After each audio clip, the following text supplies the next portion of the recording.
You are on insane HOA madness. 1 inch of setback became her whole personality. The level was still on the top rail when Karen yelled that she was measuring, and she loved when people failed in real time. You have 5 minutes to fix this. Jennifer Turner was standing at the property line with a ruler in one hand and a clipboard in the other, and she was grinning like she had just won the lottery. I had a post-hole digger leaning against the fence, and my hands were covered in dirt because I had been working on the repair all morning. The fence had been up for 3 weeks, and I thought I was done. I was wrong. This is Spokane, Washington. The neighborhood is called Quarry Ridge, and the HOA is the Quarry Ridge Property Owners Association. I moved here 6 months ago because the house was cheap, and I needed something fast after my injury. I work pest control, which means I keep detailed service logs, and I notice when things do not add up. That habit was about to save me. Jennifer is the community standards chair, which means she invents guidelines on the fly and then acts like they were carved in stone. She was wearing a black cardigan with the hood up and a blue bucket hat, and she had a flashlight she kept shining along the fence boards even though it was the middle of the day. The sun was bright enough to make the fresh wood and new hardware pop, and there was no reason for the flashlight except to be dramatic. She pointed the flashlight beam at the top rail and said the fence was 3 inches too tall. I told her I measured it twice, and it was exactly 6 feet. She said her tape measure was more accurate than mine and that I missed the deadline for submitting the site plan. I asked what deadline. She said it was on the portal. I said I never got portal access. She said that was my problem. Then she pulled out a small pile of dirt from the holes I had dug and said it was debris. She said debris on common property was a violation and that I owed a fine. I said the dirt was on my side of the line. She said the HOA owned the easement and that I was sitting in it. I stood up and brushed my hands off and told her I would move the dirt when I was done. She said I already violated the rule and the fine was automatic. That was when I realized this was not about the fence. This was about control. Jennifer had been trying to run me off the property since I moved in, and the fence was just the excuse she needed. The fence was not 3 inches too tall. The dirt was not on common property. The deadline she mentioned did not exist, but none of that mattered because Jennifer had the compliance binder and I did not. She told me I had until Friday to submit a corrected site plan or the HOA would file a lien. I asked her what a corrected site plan even meant. She said I should have read the rules before I moved in, sweetheart. That line hit me like a slap. I did not argue because I already had something in my pocket she did not know about. I had been recording every interaction with Jennifer since the second week I lived here. The first time she showed up, she accused me of parking my work van in the driveway overnight, which was apparently banned under some phantom rule she could never produce in writing. The second time, she said my trash cans were visible from the street, even though they were behind the fence. The third time, she claimed I was running a business out of my garage because I had pest control equipment in the back of my truck. Every time I recorded her. Every time she said something that sounded like a threat. And every time I smiled and said I would look into it. The fence was the breaking point.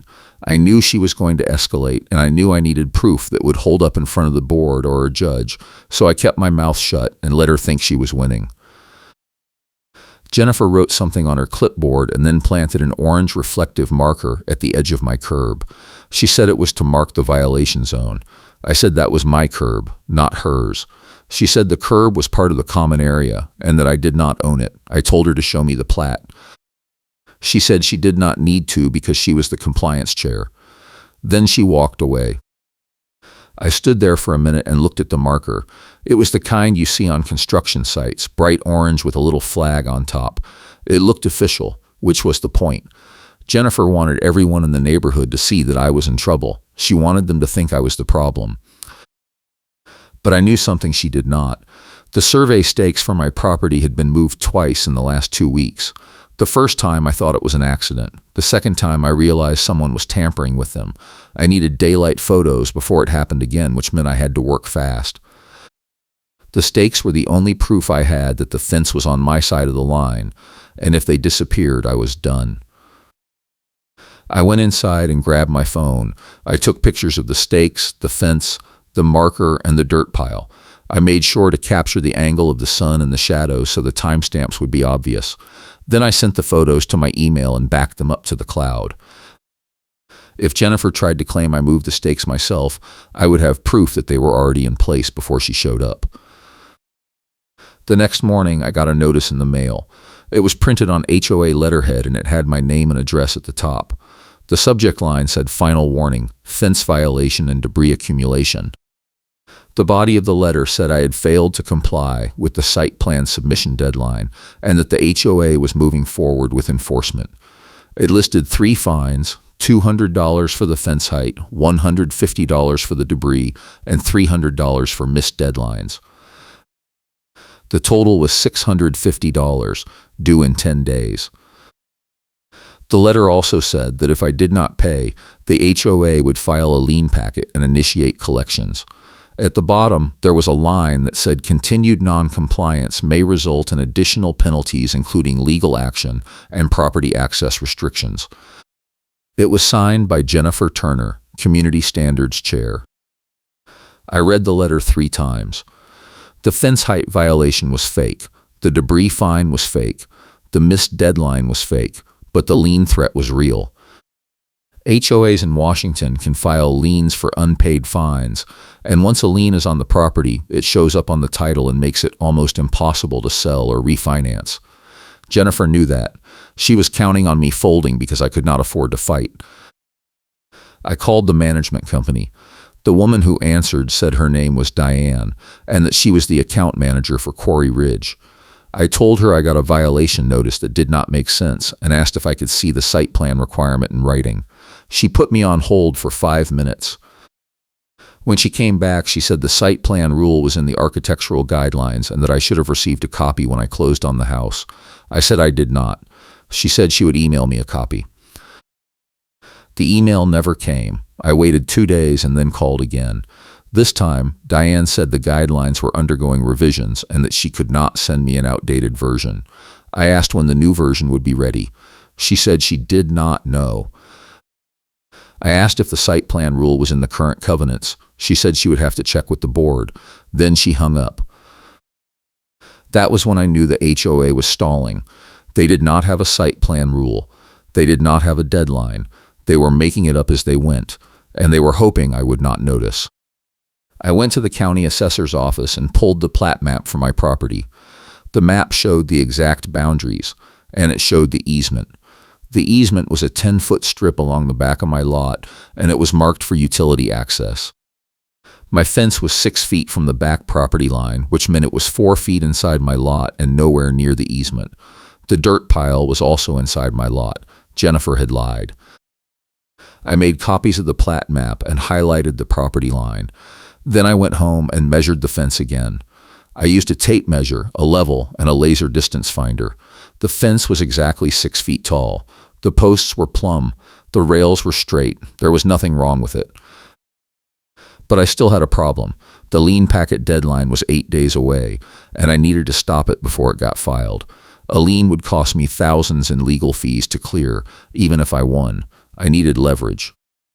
That was when I remembered the video. About 3 weeks earlier, Jennifer had shown up at my house after dark and started inspecting my fence with her flashlight. I was inside watching TV, and I heard her voice outside. I looked out the window and saw her walking along the fence line, shining the light on every post and board. I grabbed my phone and started recording through the window. She did not know I was filming. In the video, Jennifer is talking to herself. She says things like, "This fence is definitely over height and I am going to nail him for this, and he thinks he can ignore me."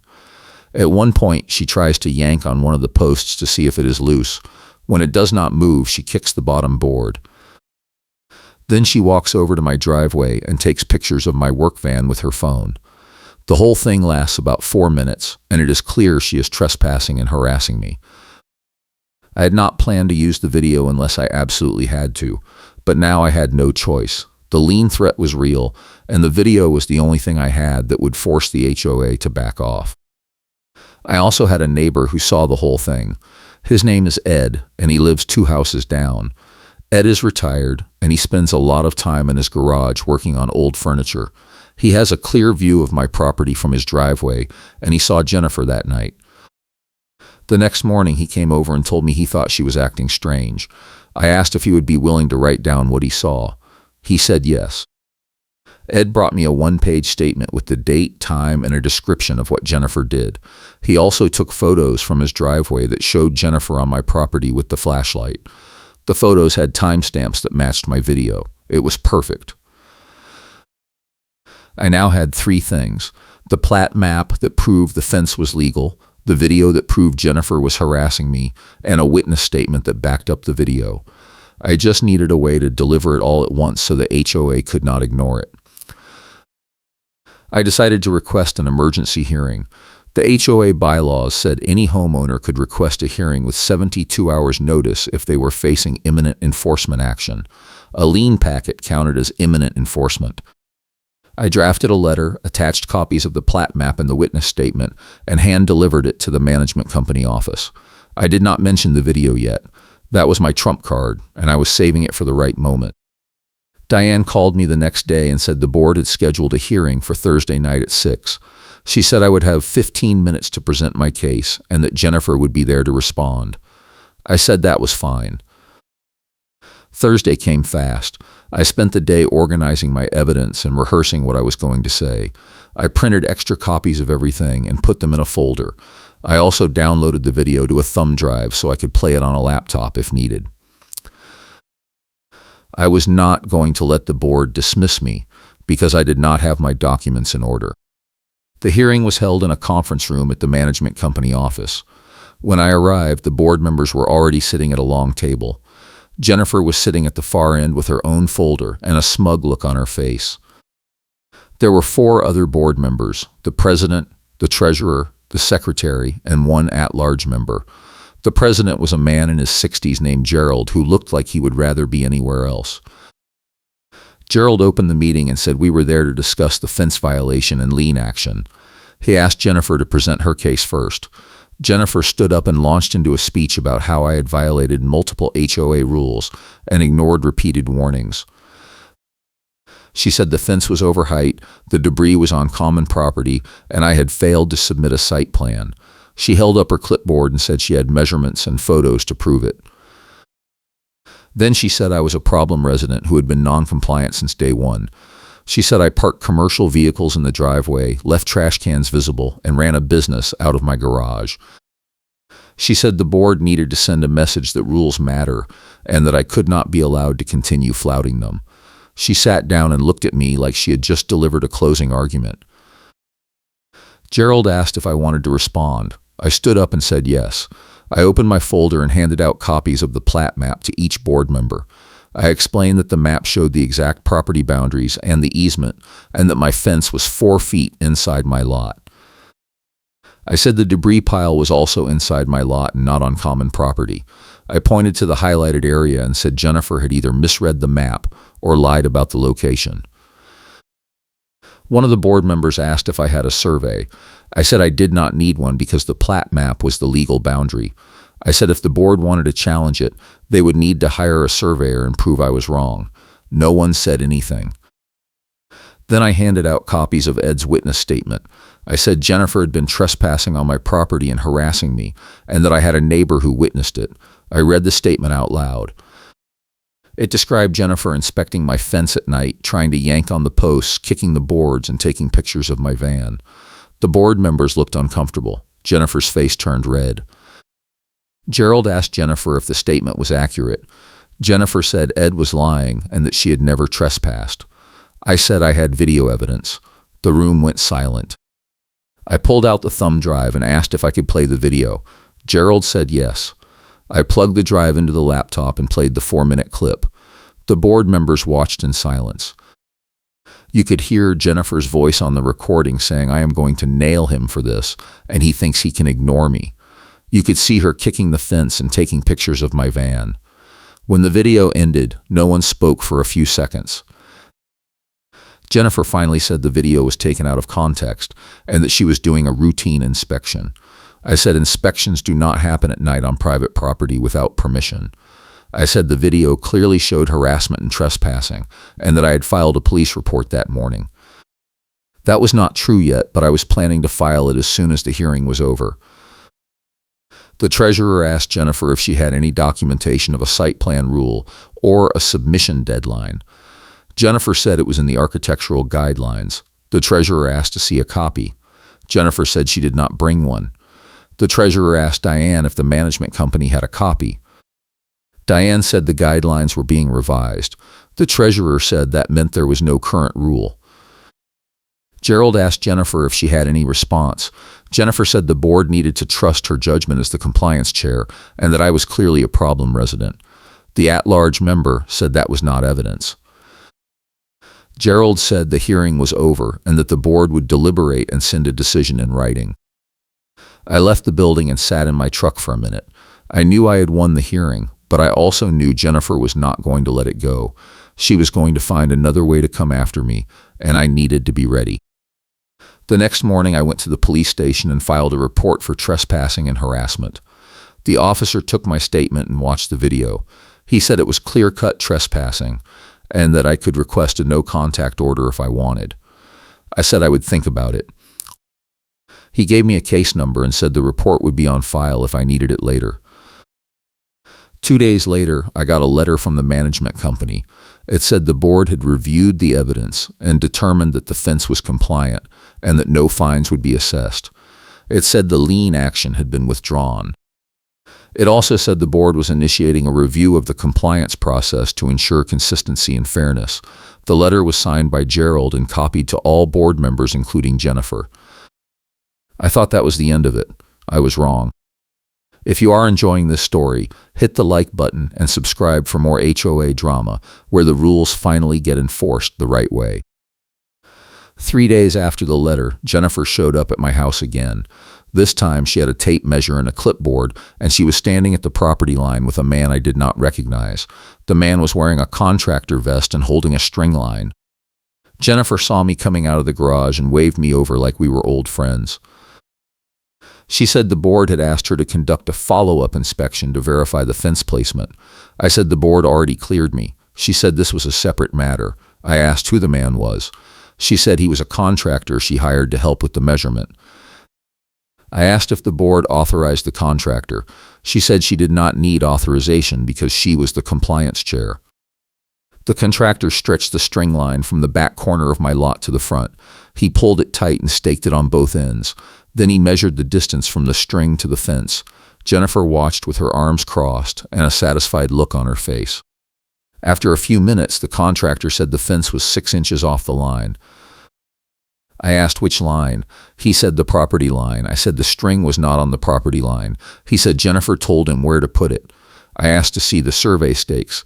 Jennifer said the stakes were not reliable. I said the plat map was reliable and that the string was in the wrong place. The contractor shrugged and said he was just doing what he was told.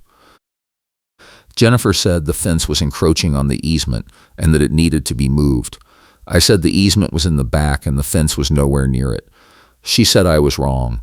I said I had the plat map. She said the plat map was outdated. I asked her to prove it. She said she did not need to because the contractor confirmed the violation.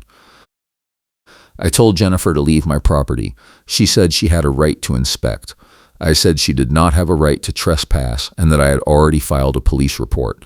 She said the police report was irrelevant because she was acting in her official capacity. I pulled out my phone and started recording. She told me to put the phone away. I said no. The contractor looked uncomfortable and said he was done. He packed up his string line and walked back to his truck. Jennifer followed him and they had a short conversation I could not hear. Then the contractor drove away.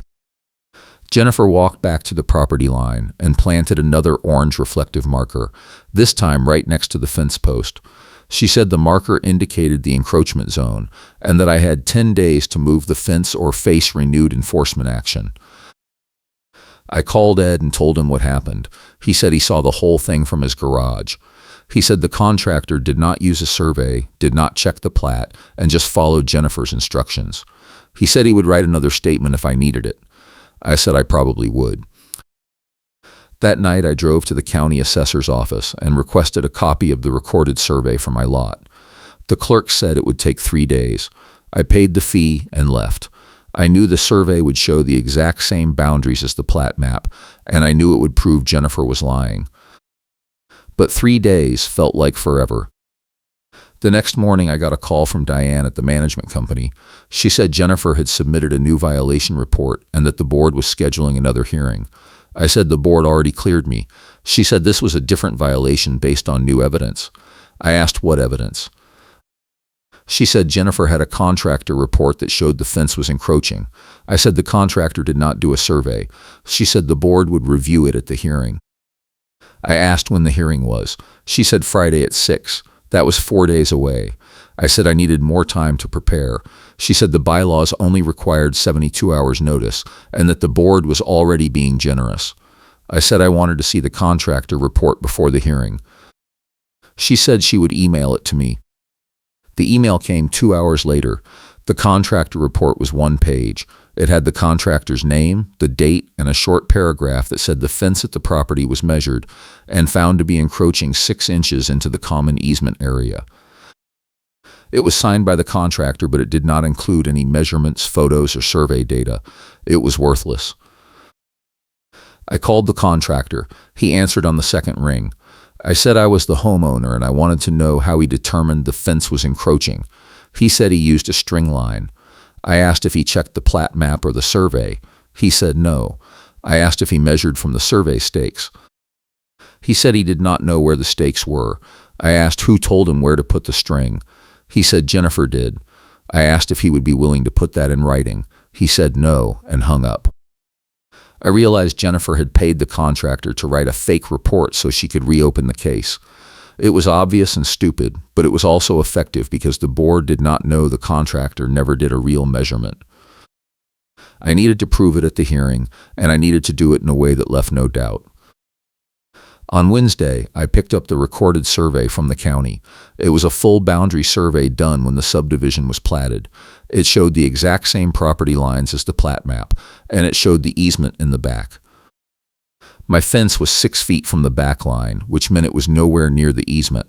The survey also showed the original survey stakes, and the locations matched the stakes I had photographed. I made copies of the survey and highlighted the fence location. Then I compared the survey to the contractor report. The report said the fence was encroaching 6 inches into the easement. The survey showed the fence was 4 feet inside my lot. The contractor was off by 4.5 feet. Either he was incompetent or he was lying. My money was on lying. Thursday afternoon, I got a text from Ed. He said he saw Jennifer at my property line again, and this time she was moving one of the survey stakes. He said he took pictures. I asked him to send them. The pictures showed Jennifer crouched down next to the back corner stake, pulling it out of the ground and moving it about 2 feet closer to my fence. She looked around to make sure no one was watching, but Ed had a clear view from his garage. The timestamp on the photos was 3:47 p.m. I now had proof that Jennifer was tampering with evidence. The photos showed her moving the stakes, which meant she was trying to make it look like the fence was closer to the easement than it actually was. That was fraud, and it was also a crime. I called the police and asked if tampering with survey markers was illegal. The officer said yes, it was a misdemeanor in Washington. I asked if I could file a report. He said I could, but I would need proof. I said I had photos. He said to come in and file a report. I filed the report Thursday night. The officer took my statement and the photos from Ed. He said the photos were good evidence and that the case would be forwarded to the prosecutor. He said it would take a few weeks to process, but I would get a case number. I asked if I could get a copy of the report for the hearing the next day. He said yes and printed it for me. Friday morning, I organized all my evidence into a binder. I had the plat map, the recorded survey, the witness statements from Ed, the photos of Jennifer moving the stakes, the police reports for trespassing and evidence tampering, the video of Jennifer harassing me, and the contractor report that proved the contractor did not do a real measurement.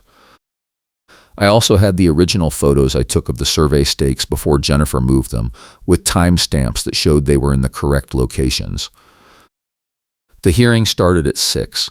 This time the room was more crowded. There were 2 additional homeowners who had asked to observe, and Diane was sitting at the table taking notes. Gerald opened the meeting and said we were there to review the new violation report filed by Jennifer. He asked Jennifer to present her case. Jennifer stood up and said she had hired a contractor to verify the fence placement and that the contractor found a 6-inch encroachment into the easement. She handed out copies of the contractor report to the board members. She said the encroachment was a serious violation that threatened HOA property and that I needed to move the fence immediately. She said if I refused, the HOA should file for injunctive relief and force me to comply. Gerald asked if the contractor did a survey. Jennifer said the contractor used professional equipment and followed standard procedures. Gerald asked to see the equipment list or the measurement data. Jennifer said she did not have it. The treasurer asked if the contractor was licensed. Jennifer said she did not know. The at-large member asked if the contractor checked the plat map. Jennifer said the plat map was not relevant because the contractor did a field measurement. I stood up and asked if I could respond. Gerald said yes. I opened my binder and handed out copies of the recorded survey. I explained that the survey was the legal boundary and that it showed my fence was 4 feet inside my lot. I said the contractor report claimed the fence was 6 inches into the easement, which would mean the contractor was off by 4.5 feet. I said that was not a measurement error, it was fraud. Jennifer interrupted and said the survey was outdated. I said the survey was recorded with the county and that it was the official boundary. I said if she thought the boundary was wrong, she would need to hire a licensed surveyor and prove it. I said the HOA had not done that. Gerald asked Diane if the HOA had a survey. Diane said no. Then I handed out copies of Ed's photos showing Jennifer moving the survey stakes. The room went quiet. I said the photos were taken Thursday afternoon and that they showed Jennifer tampering with the stakes to make it look like the fence was closer to the easement. I said I had filed a police report for evidence tampering and that the case was being forwarded to the prosecutor. Jennifer stood up and said the photos were fake. I said the photos had timestamps and metadata and that Ed was willing to testify. Gerald asked Ed if he was in the room. Ed raised his hand from the back row. Gerald asked if he took the photos.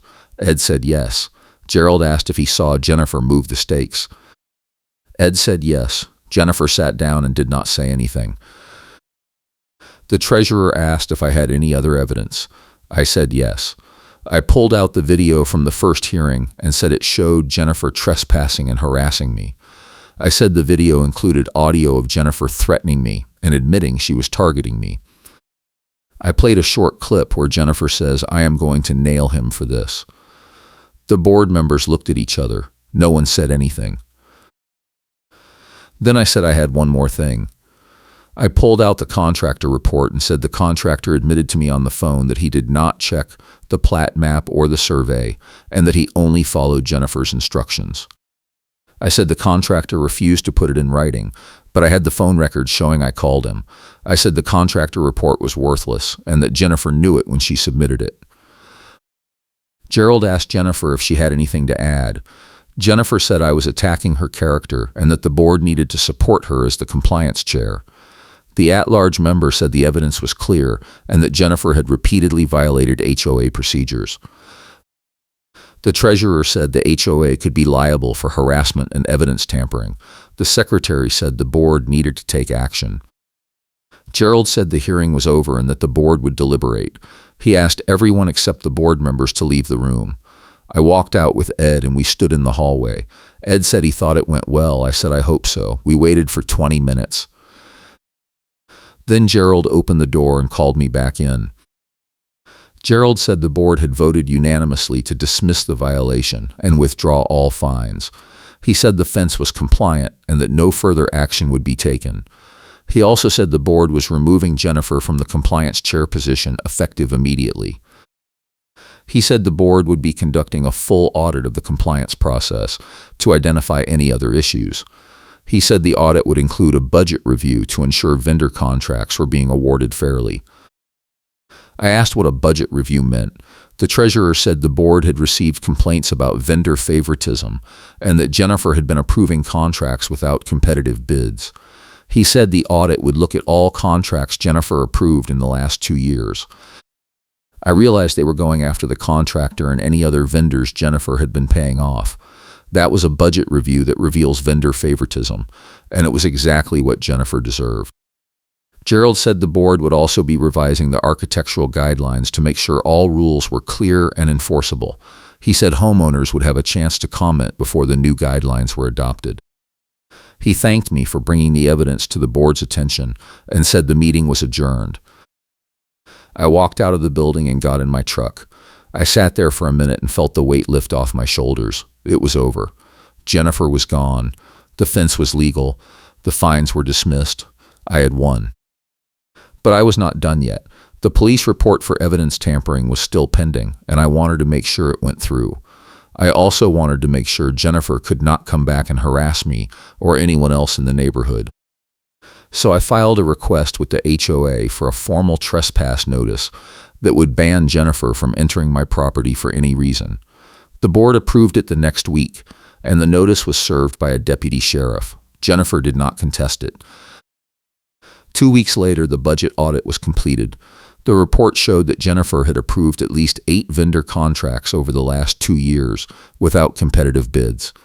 The contractors included landscapers, painters, and compliance inspectors. The total value of the contracts was over $40,000, and several of the contractors were personal friends of Jennifer.